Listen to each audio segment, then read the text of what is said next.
আসসালামু আলাইকুম গাইস, কেমন আছেন সবাই? নিশ্চয়ই ভালো আছেন। Welcome to Roksana's channel. আজ আমি আপনাদের জন্য নতুন একটা ভিডিও নিয়ে আসছি। আর সেটা হচ্ছে, আমি তো গতকাল দেখিয়েছিলাম যে আমরা ঢাকা মেডিকেল গিয়েছিলাম। তো সেই ঢাকা মেডিকেল যাওয়ার পরে যে কি হয়েছে সেই পুরো পুরো ভিডিওটা আমি এখন দেখাচ্ছি আপনাদের। ঢাকা মেডিকেল গিয়েছিলাম হচ্ছে গিয়ে কেন্দ্রতে পরমাণু কেন্দ্রতে হচ্ছে গিয়ে থাইরয়েডের টেস্ট করানো হয়। বাংলাদেশে যত আহ, থাইরয়েডের আছে, টেস্ট আছে আর কি, ওইখানে করলে ভালো হয়। বেসরকারিভাবে করলে তো অনেক টাকা লাগে, থাইরয়েডের খুব এক্সপেন্সিভ ট্রিটমেন্ট। তো ঢাকা মেডিকেল গেলে অনেকটা হয়, কম করা হয়, টেস্টটা করানো যায় ঢাকা মেডিকেলে। এছাড়াও কুর্মিটোলা আরও সরকারি যে হসপিটালগুলো আছে ওইখানেও আপনি করতে পারবেন টেস্টটা। তো আমি এখন ঢাকা মেডিকেল যাচ্ছি পরমাণু কেন্দ্রের এখানে। তো যাওয়ার সময় দেখেন আমাদের ঢাকা বিশ্ববিদ্যালয়ের আশেপাশে দেখা যাচ্ছে। আমার আসলে ছোটবেলা থেকে ঢাকা মেডিকেল যাওয়া আসা হয়, কারণ আমার দাদাবাড়ি হচ্ছে ঢাকা, পুরান ঢাকার এদিকে। তো এখানে ছোটবেলা আমার দাদির বাসায় আমার প্রায় যাওয়া হতো। আমার আব্বু পিজিতে চাকরি করতেন। তো সেখান থেকে আমি আমার দাদির বাসায় যেতাম, আমার দাদির সাথে থাকতাম। আমার দাদি ঢাকা মেডিকেলে চাকরি করতেন। তো মানে ঢাকা মেডিকেলের আশেপাশে পুরো জায়গাটা আমার খুব চেনা, খুব আপন মনে হয়। এত সুন্দর পরিবেশ, মানে ঢাকা ইউনিভার্সিটি, মানে মনের ভেতরে একটা অন্যরকম অনুভূতি হয় যে ঢাকা মেডিকেলের আশেপাশে এলাকাটা নিজের আপন মনে হয়। ছোটবেলা থেকে এত গিয়েছি না আব্বুর সাথে। আসলে ওখানে গেলে না আব্বুর কথা খুব মনে পড়ে, দাদির কথাও মনে পড়ে। তারা তো নাই পৃথিবীতে, কিন্তু স্মৃতিগুলো রয়ে গেছে। আমাদের বাড়িটাও নাই ঢাকা মেডিকেলে। ঢাকা পুরান ঢাকার পুরান ঢাকার বাড়িটাও আমাদের নাই এখন আর। কিন্তু আশেপাশের জায়গাগুলো সেরকমই আছে, সেরকমই ঢাকা ইউনিভার্সিটি রয়েছে, কার্জন হল, এই যে ইয়াটা ঢাকা মেডিকেলের গেট, এগুলো সব আগের মতনই আছে, সব আগের মতোই আছে, শুধু মানুষগুলো নাই। আমাদের স্মৃতিটাই নাই, আমাদের স্মৃতিগুলো আছে, মানুষগুলো নাই, আমাদের বাড়ি নেই, বাড়িটা নাই। আমার দাদা বাড়িতে একটা ছিল, এই সাজনা গাছ ছিল, অনেক মোটা। মানে আমার এত পছন্দ ছিল সাজনাগুলো, কিন্তু গাছটাকে আমি অনেক ভয় পেতাম, জানেন। কারণ সাজনা গাছটাতে না অনেক ছ্যাঙ্গা থাকতো। আপনারা কে কি নামে জানেন, ডাকেন জানি না, তবে আমরা ছ্যাঙ্গা ডাকতাম আর কি। অনেক মোটা মোটা ছ্যাঙ্গাগুলো হইতো, পোকা, এক ধরনের পোকা আর কি। মানে এটা আমি অনেক ভয় পেতাম, এই ছ্যাঙ্গাটাকে আমি অনেক ভয় পেতাম। তো আমার বড়াপা ছিল, যে আমার বড়াপা গাছে উঠে সাজনা পারতো। আমার বড়াপাও তখন ছোটই ছিল, ও সাজনা পারতো, সাজনা পেরে করতো। মানে আমার কাছে না অনেক ভালো লাগে, অনেক মনে পড়ে ওই স্মৃতিগুলো। আমি যখনই ওখানে যাই না, তখন খুব ছোট ছিলাম, অতটা বেশি মনে নাই। পুরান ঢাকার বাড়িটা, আমার স্মৃতিগুলো ভাষা ভাষা আছে আর কি, এত ডিটেলসে আমার মনে নাই। হালকা করে, হালকা হালকা মনে আছে। বড় পাকে মনে আছে, আমার দাদিকে মনে পড়ে, আমার আব্বুকে মনে পড়ে, আমার আব্বুর সাথে যে ঢাকা মেডিকেল আসতাম। আমার দাদি ঢাকা মেডিকেলে চাকরি করতেন আর আমার আব্বু পিজিতে চাকরি করতেন। তো দাদি দাদির কাছে রেখে আব্বু পিজিতে অফিসে চলে যেতেন। তো দাদির শিফট শেষ হয়ে গেলে দাদি আমাকে নিয়ে বাসায় চলে যেত। বাসায় আমার আবার বড়াপা থাকতো, বড়াপার সাথে আবার মেজু ফুপির বাড়ি আমার পাশেই ছিল আমাদের বাড়ির। তো সেখানে মেজু ফুপি থাকতেন। তো আমরা সবাই ওখানে থাকতাম, খুব মজা হতো। মানে দাদির কাছে গেলেই আমার অন্যরকম একটা মজা হতো, সবাই খুব আদর করতো।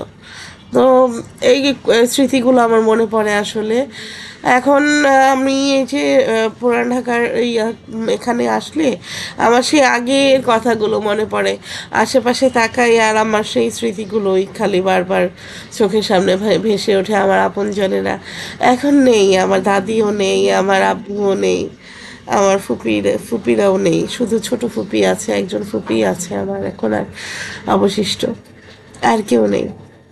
আমার বড়াপা আছে, অনেকদিন দেখা হয় না ওর সাথে। তো আপন জনগুলো আসলে আস্তে আস্তে দূরে সরে যায়, কেউ পৃথিবী থেকে চলে যায়। এই হচ্ছে আমাদের আসলে তো আমরা চলে আসছি এখন, আমরা দেখাচ্ছি। আমরা এখন চলে আসছি টেস্ট করানোর জন্য পরমাণু কেন্দ্রের ভেতরে। এখানে টিকিট জমা দিয়ে তার টিকিট নিতে হবে। এখানে আমরা সিরিয়ালে দাঁড়িয়ে আছি। এখন আমি পুরো পরমাণু কেন্দ্রটা আপনাদের একটু ঘুরিয়ে দেখাবো। তা চলিন আমরা পুরো পরমাণু কেন্দ্রটা ঘুরে দেখি সিরিয়াল হতে হতে।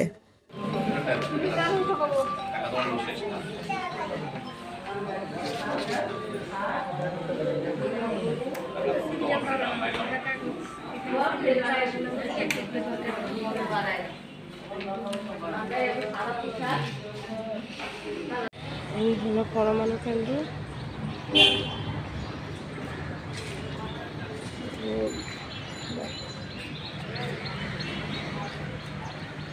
এই হলো পরমাণু কেন্দ্র। পরমাণু কেন্দ্র ইনস্টিটিউট, তার বাগান।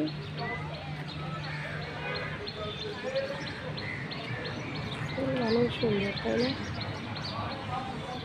পরমাণু ইনস্টিটিউট অফ বাংলাদেশ কমিশন। এখানে হচ্ছে থাইরয়েডের ট্রিটমেন্ট করা হয়। আমার ভাইয়ের থাইরয়েডের প্রবলেম হচ্ছে, এই জন্য ওকে ট্রিটমেন্টের জন্য নিয়ে আসছি, টেস্ট করতে দিচ্ছে। জায়গাটা অনেক সুন্দর, গাছটা দিয়ে ঘেরা। এই বিল্ডিংটা, আপনাদের থাইরয়েডের প্রবলেম হলে আপনি এখানে আসতে পারবেন। থাইরয়েডের ট্রিটমেন্টের জন্য এখানে টেস্ট করা হয়। বাইরে এই ট্রিটমেন্টটা আসলে এক্সপেন্সিভ, আর এখানে ট্রিটমেন্টটা আসলে একটু খরচ কম হয়। এসব পেশেন্টের মেয়েটি অপারেশন থিয়েটারের সব কিছু। আর এটা হচ্ছে ছুটি কপিং কেয়ার।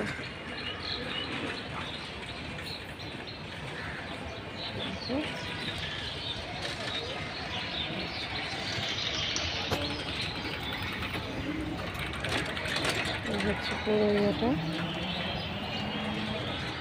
পুরো অপারেশন থিয়েটারটা, এখানে পুরো ইয়েটা করা হয়।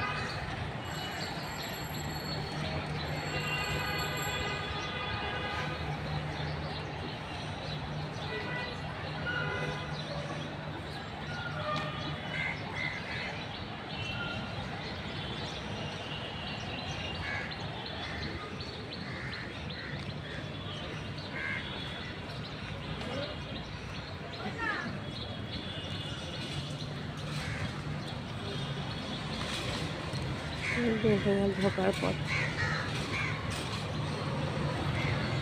থাইরয়েডের জন্য ঢাকা মেডিকেল হচ্ছে বেস্ট আমার মতে, কারণ এখানে খরচটা কম, প্লাস আমাদের যে ডক্টররা আছেন খুব কেয়ারফুলভাবে পেশেন্ট দেখেন।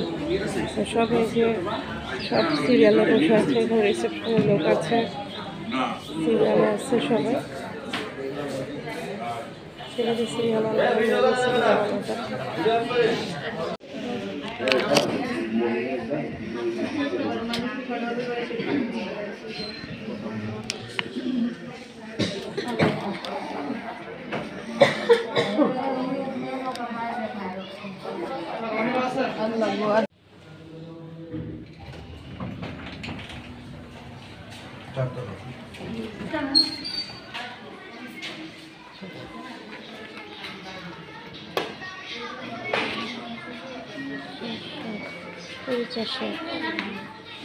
মানে আবার সিরিয়াল, সব জায়গায় সিরিয়াল।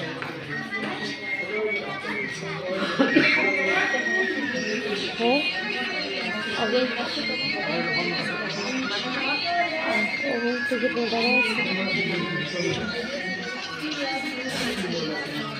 টিকিট জমা দিচ্ছেন? লোক নাই। হ্যাঁ, জমা এমনিতেই জমা দিব।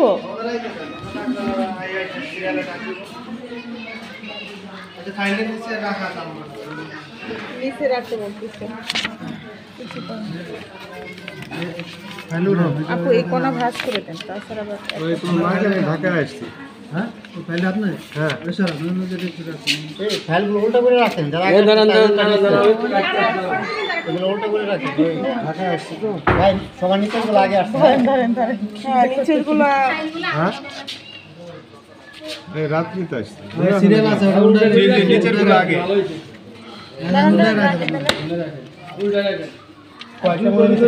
খাওয়া হয়েছে? আমারটা দেখলাম কতগুলো কিছু করছে। আমারটা সবার আগে দেখে খাওয়া হয়েছে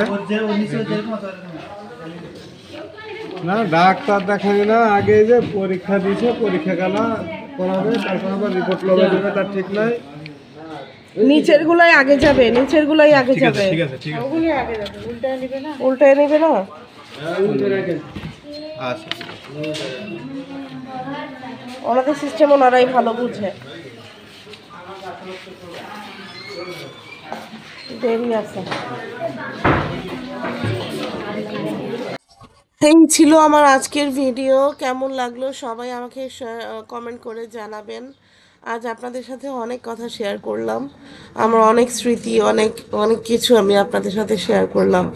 আপনাদের যদি কোনো স্মৃতি থেকে থাকে যেগুলো আপনাকে কষ্ট দেয় মনে মনে, পুরাতন স্মৃতিগুলো, অনেক আপনজনগুলো, খুব কাছের কিছু মানুষ আছে না, বাবা দাদি, এদেরকে যখন মনে পড়ে, এদের কথা যদি আপনার মনে পড়ে, এগুলো এদের স্মৃতি যদি তো আপনার মনে থাকে, তাহলে এগুলো আমাকে কমেন্ট করে জানাতে পারেন। আমি যেমন আপনার সাথে শেয়ার করলাম, আপনি আমার সাথে শেয়ার করতে পারেন। ঠিক আছে, এই ছিল আমার আজকে পুরো জার্নিটা। আমি আমাদের ঢাকা মেডিকেলে কাজ শেষ করে আমি এখন বাড়ি ফিরে যাচ্ছি, ওদেরকে, আমার ভাইয়ের বউকে নিয়ে। আবার 29 তারিখে রিপোর্ট দিবে, তখন আবার আসবো। তো ভালো থাকেন সবাই। এরপরে নেক্সট ভিডিওতে আমি দিব, নতুন কোনো ভিডিও দিব নেক্সট ডেতে। ভালো থাকবেন। এই পর্যন্ত, আসসালামু আলাইকুম।